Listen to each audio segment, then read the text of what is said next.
to show that even as Black people, when we're going through our anger and our pain in the midst of these, we're more than anger, we're more than pain, we're love. Oh, man. We're love. And at the core of our emotions is love. We got to address the suburban women problem because it's real.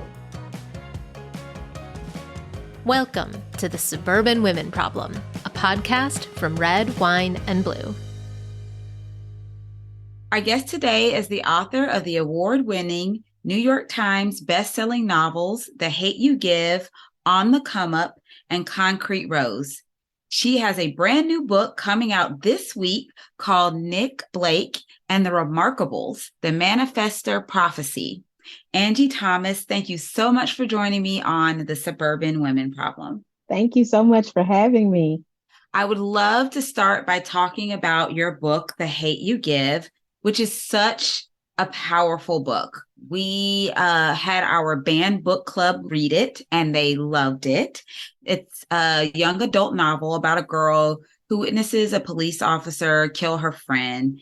So what inspired you to write a book about Black Lives Matter? And specifically, what inspired you to write it from the perspective of a teenage girl? I first got the idea for the book back in 2011 after the death of Oscar Grant in Oakland, California. I was living in two very different worlds. I attended a mostly white private college, and it was just 10 minutes from my house, but my house was in a mostly Black poor neighborhood, both in Jackson, Mississippi. And I would be going between two different worlds, and I found myself being two different people, code switching, when I was at school, changing the way I spoke, the way I dressed, the music I listened to when I was at school. But when Oscar Grant lost his life and his death made headlines because, he was killed by cops and it was caught on tape. And it was one of the first instances where something like this was caught on tape. And the video was going around. It was one of the early viral videos on the internet. And there were a lot of conversations about it. In my neighborhood, people were angry. A lot of us, we knew guys just like Oscar. There were men who had been in situations like that and lived to tell the story, So we knew this wasn't news to us. We knew that these things happened. But at my school, either my classmates didn't care or they found ways to justify what happened to this young man. And so hearing two different conversations, I found myself having very strong emotional responses. And I didn't really know what to do at my school specifically because I was so angry and hurt when I would hear them justify his death or write it off. I didn't really know what to do. So I ended up writing a short story for my senior project. And it was about a boy named Khalil, who was a lot like Oscar. And it was about a girl named Star living in two different worlds like I was. And that's essentially how The Hate U Give was born. But it took me several years to decide to write it as a novel and to make it into a novel. I was really inspired by this young lady by the name of Rachel Gentile, who was Trayvon Martin's best friend. And Rachel happened to be on the phone with Trayvon when George Zimmerman approached him. And because of that, Rachel was called to the stand during the Zimmerman trial.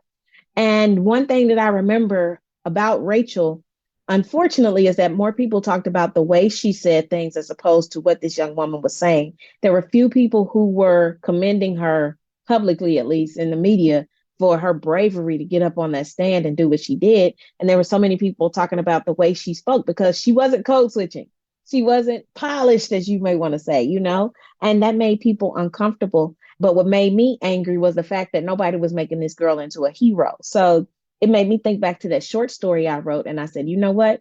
I want to write this book. I want to tell this story. I want to make this into a novel, but I want it to be from the perspective of this young lady, Star, because also Black girls were being left out of the conversation a lot when it came to Black Lives Matter and police brutality, because so often the victims were young Black men, Black women, Black girls especially were being left out of the conversation when it was affecting them just as much. So it all, the timing of it and everything worked out in a way that I could not have had any control over. It was definitely a God thing, but it worked out. And not only that, but it was a way to express myself. And it ended up being something even bigger than anything I could imagine. I love that story. I love so many parts of that story. I will start with the fact that when I was in middle school, I was that Black kid that was in a school where I literally had 5 Black classmates All of my other classmates were white, but the neighborhood that I lived in did not look like that. And so I was a master at code switching. It was just a part of my life. I honestly didn't have a word for it back then. It was just what I did. Mm-hmm. And so when I actually watched the movie The Hate You Give, and I remember being able to relate very much. So I love that. So I saw an interview where you said you wanted to approach writing that novel, not just with anger, but also with love. So can you expound on that? Because I love that. Yeah, yeah. I don't think people recognize that at the root of the anger, when we're talking about these cases, at the root of the anger that you will see from a community, the reason people are willing to destroy their own community out of anger is because at the root of it is love.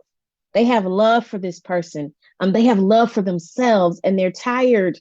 They're sick and tired of being sick and tired. They're tired of grieving. They're tired of being fearful. They're tired of the anxiety that comes with being a Black person in this country. But we also love this country, and we expect and know we deserve better, and I don't think people recognize that there's still love at the core of it. You can't have this kind of reaction to something unless there's some love there. It's not just a reaction just of anger. There's some love there as well. And so with The Hate You Give, I wanted there to still be that base, that foundation of love. We have this love for this young man, Khalil. We have this love for this community, and Star has her family love as well. The reason she's able to eventually speak is because she's been loved on. Right. She's got that village that loves on her. She's got that community that loves on her.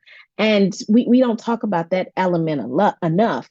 So I didn't want to just make it just about the anger, because we're more than anger, and especially as Black women. Oh, yes. So often we get this stereotype placed on us of the angry Black woman. And a lot of times it's just, we're passionate. Yep. And at the core of that passion is a love for self, is a love for community, is a love for people in our lives. And it comes off as something else to others, but it's still love. It's a form of love. So it was important for me to showcase that throughout the book. There's so many different kinds of love in the book as well. But really, for me, the big thing is the love of community in the book, period. The love of this community, this neighborhood that gets written off, this neighborhood where people will make assumptions about it just by passing by it or just from seeing it on the news. I grew up in a neighborhood just like that. I grew up in the real Garden Heights. It's Georgetown and Jackson, Mississippi. And my neighborhood is known for all the wrong reasons, just like Garden Heights. But when I think of Georgetown, I don't think of crime rates. I don't think of drug dealers and this and that. I think of the love that my neighbor showed me. I think of that love that made me who I am. And so I wanted to pay homage to that. And I wanted to show that and showcase that, to show that even as Black people, when we're going through our anger and our pain in the midst of these, we're more than anger, we're more than pain, we're love. Oh, man. We're love. And at the core of our emotions is love. So hopefully that will further humanize us. That was another hope as well. But it's also sad that here we are in 2023, or when the book came out, 2017. And as a creative, I feel as if I still have to humanize my characters, humanize people who look like me. Oh, man, you have just said so many things right now. I mean, you're right. People don't go to bat for things. You don't get angry about things that you don't care about. I mean, you just don't. Exactly. So love really is at the root of a lot of these emotions that might come across as anger, once they are manifested on the outside. But I love that the core or the root is love. But another thing you said that I think is really important is humanizing people. Right now in 2023, I'm a legislator, and all these bills that seek to dehumanize, seek to strip people of their humanity, their dignity, their autonomy, all of these things. It's like a theme, a resounding theme. Yes. That I really wish we would just stop. Mm-hmm. Like it's too much. I mean, that's been something that's been on my mind a lot. Every time I get one of those bills coming across my desk, I'm just like, why are we doing this? These are human beings. These are people. So yeah. All right, Angie, you got a new book coming out. Tell us about it. It's your first middle grade novel. So how did you approach it differently than you approached some of your past novels? I've had the idea. Well, I've wanted to do a middle grade fantasy middle grade novel for over 10 years, maybe even 15 years or so. It's just something that I wanted to do because those were the books that pulled me in the most as a kid, that I enjoyed the most as a kid. I loved fantasy books like The Chronicles of Narnia or A Wrinkle in Time. I loved books like that as a kid, but I never saw myself in them. Black girls weren't the main characters. Black girls weren't the ones going on the adventures. And so that as an adult, I realized that and thought about that. And I said, I want to do something about it. I want to write a Black girl having a fantasy adventure, a Black girl having some kind of magical ability, And I finally decided in 2020 to go ahead and write it. I mean, that was an uneventful year. But Nothing going on at all. Nothing at all. Nothing going on. But it was hard for me to try to sit down and write a book set in real life stuff at that time. I wrote like Concrete Rose, my third novel, during the pandemic. But the blessed thing about that was it was set in like 1998, 1999, which, sorry to say, makes it historical fiction. I know that hurts. Oh, no, do not say that. Oh, I know, it hurts so bad. Like, I've had kids who are like, why didn't he just text her? Why didn't he text his girlfriend? I'm like, baby, they didn't have text. What did they do? He left notes in her mailbox. What? And they're like, so once, when you think about it from a kid's perspective, it's like, yeah, it's historical fiction, but to us, it's like, that was yesterday. I was definitely like in high school. So no. Yeah. And so it was easy to write that one because I didn't have to write the pandemic. I didn't even have to write social media. But then once I finished it, I'm like, okay, what am I doing now? Do I really want to deal with the pandemic in a book? And I figured, if I'm a grown woman and I need an escape, I'm sure there are kids who need one as well. Right. So I decided to create this fantasy world. I decided to go back to that fantasy book, that story I've had for years, and write it. So that's essentially how Nick Blake came about. It has a literal underground railroad. I deal with a lot of not just Black folklore and mythology, but also Black history, period. So it's still an Angie Thomas novel, but it's just a fun adventure. And hopefully for those Black girls out there who want to see themselves on magical adventures, but also for other kids too, to see Black girls having magical adventures and know that Black girl magic is a real thing. I love it. Black Girl Magic, the novel. I'm just kidding. So I talked about it a little bit in the last question, but right now we're clearly living in a very divided country. Yes. And that seems especially clear when we look at the reception of some of your books. There's the America where your books are bestsellers and get turned into blockbuster movies. And then there's the America where they're in the top 10 most frequently banned books. Yeah. So what goes through your mind when you think about these two very different responses to the same exact piece of work? It's interesting. And sometimes it's frustrating because the people who are banning it rarely read the entire thing. In fact, I've had people who did set out to ban it and they were like, you know what? I'm going to read it. I'm going to read it so that I can prove that it's this. Then they read it and reached out to me and said, I had it all wrong. Yeah. I think that's what's frustrating because as a Black woman in this country, I am used to people making assumptions about me. That just comes with the territory of being a Black woman. I'm used to people writing me off. I'm used to people making an assumption because that's what America does to Black women. Yep. And now I'm seeing it with my book as well. And what I wish is that those same people who want to ban it would actually take the time to read it, because one of the reasons I wrote the book is so that people can put themselves in the shoes of someone maybe unlike themselves. There's a phrase we use in children's lit to say that books are mirrors, windows, and sliding glass doors. And I wish that the people who want to ban the book would actually take a time to look in through the window or even maybe step through that sliding glass door for a little bit and come to understand lives unlike their own, because this is what we're dealing with. The whole thing is a lot of these books are about people unlike themselves.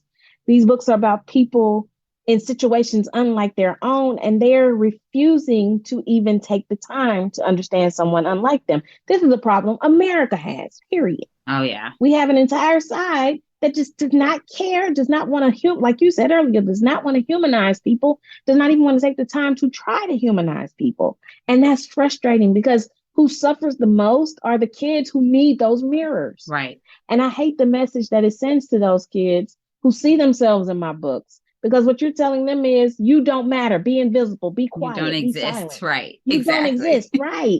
Yes. And I take issue with that. But also, you're preventing other kids from getting the windows and sliding glass doors that lead to empathy, that lead to compassion. And one thing we seem to be deficient of is compassion and empathy. Oh, yeah. And so that it's maddening, it's sad, but also I still have hope because kids still find ways to get books. Oh, yeah. Honestly, when you ban a book, that just makes kids want to read it even more. So, and with all the technology, us adults, we can try all we want to. We are not keeping up at all. Exactly. So it's just like, okay, y'all are doing all of this, but they still have ways to find out things. They still have ways to learn. And one thing I love about this generation that's coming up is that they want to learn. They want to know about people unlike themselves. Yep. And there's nothing wrong with that. There should be nothing wrong with that. So I wish, and I wish more people recognize that this is such a big deal, because I've had people like who are like, wait a minute, they're banning books. Yes, they're banning books all around you, in all these different school districts. And the only people who are speaking up at the school board meetings seem to be the loud people who want the books off the shelves. Right. Everybody has the ability to go to a school board meeting and speak up and speak out. And I wish more people did that. Yeah. So it's an interesting, frustrating time. Yeah, we talk about that a lot on our show. And we have people who listen to the show religiously that come to things like our troublemaker trainings to do just that. Like they learn how to feel empowered to do things like show up at the school board meeting, and you don't have to be loud and boisterous and make a big scene, but you could still be effective. So I love that you brought that up. All right, Angie, this has been so much fun. But before we go, we always like to ask our guests a few rapid fire questions. So are you ready? I'm ready. All right, here we go. First question. You're about to embark on a tour for your new book. What's your favorite part about being on a book tour? Oh, my favorite part about being on a book tour, this is going to sound so weird, but I like when I get to my hotel after a long flight and I take a nap. I'm a napper, so that doesn't sound weird to me at all. That sounds amazing. I can nap a little bit on the plane, but there is nothing like getting to my hotel room, taking a shower, Yes. then getting into bed. Even if I have an event later on, if I can just take a shower, then get into bed and nap before my event, it's sometimes some of the best rest ever. But also, I like meeting my readers. I like meeting the kids, especially. And I'm super looking forward to it because I've been doing virtual tours for like 3 years now. So this will be my first in person. Oh, yay. And getting to see kids in person and talk to them and see their excitement in person is a whole different thing. So I love that part. I'm looking forward to that. Oh, I bet. Yeah, that foray back into like in person after being digital is kind of amazing. It's surreal a little bit. Yeah. Yes. All right. So next question. You were born and raised in Mississippi, and now you live here in Atlanta, where I live. Yes. So what's your favorite thing about Mississippi, and what's your favorite thing about Georgia? My favorite thing about Mississippi is no traffic. Good point. Very fair. It was so funny because yesterday I was driving back in to Mississippi to bring my dog so he can be with my mom while I'm on tour. And I hit what's called rush hour traffic in Jackson. And my mom was like, "Ooh, look at this traffic." And I'm like, this is nothing. But I also do love the people. Mississippi gets a bad rep, but there are so many good people here. There's so many folks who are trying to change, who are listening and learning and growing. Some of my most diverse events are in Mississippi, and people are surprised when I say that. My favorite thing about Atlanta, I just love Atlanta. I've always loved Atlanta. Before I even set foot in Atlanta, I remember being 12 years old. And because TLC was from Atlanta, I wanted to live in Atlanta. I love it. But TLC. I was huge TLC fan. But I love what Atlanta did for Black culture. I love what Atlanta has done for music, for hip hop, for R&B. I love that it's a place where you just never know who you're going to see, what you're going to see. And it's one of those places that there's so much potential and it's still being found. Yep. Atlanta is definitely becoming my second home. I love that. All right. So the next question, you brought up that you had to take your dog to your mom in Mississippi. So what's the best part about being a dog mom? The best part about being a dog mom is if I've gone out on an errand or have left the house for any amount of time and I open the door and he comes running to the door to jump all on me. I tell people all the time, one of the best feelings in the world is having a happy dog run to you. If you haven't had that happen Yes. before, find a dog and make it happen somehow, because there's nothing like that love and that joy. Yeah. So my dog does the same. I'm like, I just went to the mailbox. I was literally right there. Like, you could see me from the window. Why are you so excited? It's so Yes, yes. All right. So what's one TV show from your childhood that you will drop everything and watch it if you see it on reruns? Ooh, this one's gonna be. This is gonna take it way back. Gullah Gullah Island. Oh, I like. remember it. I've been trying to find a way to watch it. I think it's online somewhere. I loved Gullah Gullah I Island. remembered that show. Oh my goodness! Like that was like, and it was one of the first shows I remember with Black people, like a Black family. Yes. And it's one of my favorites of all time. And I didn't realize how much that show affected me until like somebody posted a clip from it like online the other week. And I was just like, oh my goodness, I love that show. But also the Fresh Prince. Fresh Prince is just one of my favorites. That's a good one. All right. Well, Angie, this has been so much fun. I really, really enjoyed speaking with you. That's the end of our rapid fire questions. So we always like to make sure that our listeners know where they can go to find out more about you and your books. You can go to angiethomas.com, or you can find me on Twitter as of now. I know, same. I'm like, Twitter's an interesting place. Yeah, at Angie C. Thomas, or on Instagram at Angie Thomas. I also have a TikTok. I think it's like Angie Thomas Author. Oh, and I do Facebook for people who do Facebook. If you look me up, Angie Thomas Author. I do Facebook. Okay, cool. Yeah, I'm on there too. Look, I'm in the Facebook age, day and age. All right. Well, I really, really enjoyed talking to you, Angie. I look forward to hearing more about your new book and the Black girl magic that you are exuding in that book for our middle grades. And with that, thank you so much for joining us on the Suburban Women Problem. Thank you. The Suburban Women Problem was created by Red, Wine, and Blue. Our producer and editor is Amy Thorstensen, and our project manager is Lindsay Quist. Videos by Abigail Martin and Ashley Hufford. For more information about upcoming events and trainings, or to learn more about Red, Wine, and Blue, follow us on social media or at www.redwine.blue.